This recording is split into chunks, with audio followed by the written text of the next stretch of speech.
Hello అండి, నా పేరు doctor Vivasvan. I am a consultant psychiatrist at Indira clinic, Pragathi Nagar. Welcome to BMS.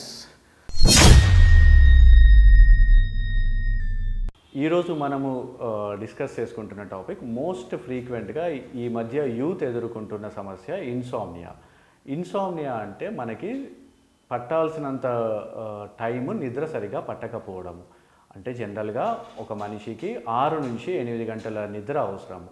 కానీ ఈ మధ్య మనకి యొక్క పని వేళల్లో మార్పుల వల్ల కానీ, మనము స్క్రీన్స్కి ఎక్స్పోజర్ అయ్యే టైం వల్ల కానీ, లేదా మనకున్న డిఫరెంట్ స్ట్రెసెస్ వల్ల కానీ, లేదా మనకున్న మానసిక సమస్యల వల్ల కానీ, like depression, anxiety are substance related issues, లేదా మనకున్న కొన్ని రకాల హార్మోనల్ ఇష్యూస్ వల్ల కానీ, కొన్ని రకాల ఫిజికల్ డిజార్డర్స్ వల్ల కానీ మనకేమవుతుందంటే నిద్ర సరిగా పట్టట్లేదు.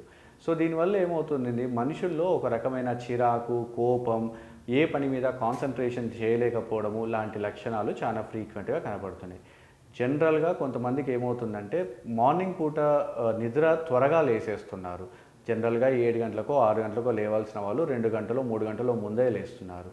కొంతమందిలో రాత్రిపూట 10-11 గంటలు పట్టాల్సిన నిద్ర ఉదయం పూట 2-3 అయినా కూడా పట్టట్లేదు. ఇట్లా different kinds of insomnia disorders తోటి బాధపడుతున్నారు.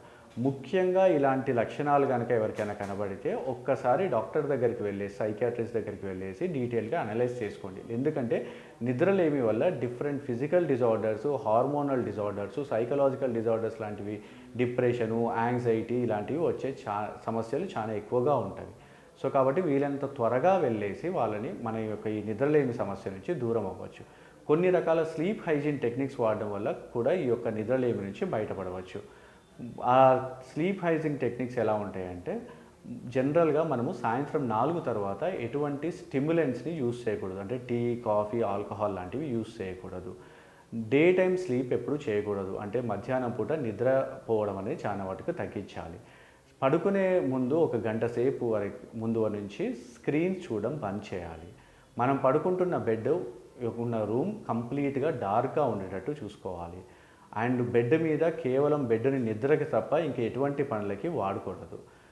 అండ్ దాన్ని ఏమంటారు, కొన్ని రకాల మందులు ఉంటాయి కడుపులో మంట పుట్టేసేటట్టు. అలాంటి మందులు డే టైంలో వేసుకోవడం ప్రధానం, రాత్రిపూట వేసుకోవడం కన్నా.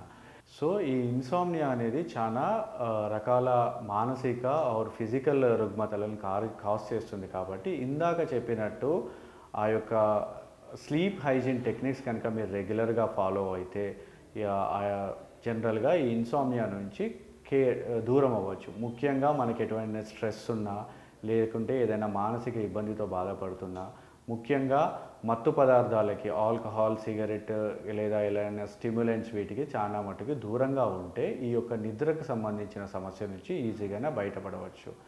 ఒక్కసారి కనుక మీరు సైకియాట్రిస్ట్ని కలిస్తే అది మానసిక రోగం వల్ల ఆ ఇబ్బంది వస్తుందా, దేనివల్ల ఆ ఇబ్బంది వస్తుందో ఒక్కసారి కనుక్కొని దానికి సంబంధించిన ట్రీట్మెంట్ ఇవ్వచ్చు. జనరల్గా మోస్ట్ కామన్గా మనకి కొన్ని రకాల థెరపీస్ ద్వారా కూడా ఈ యొక్క స్లీప్ని మనము రెగ్యులరైజ్ చేయవచ్చు.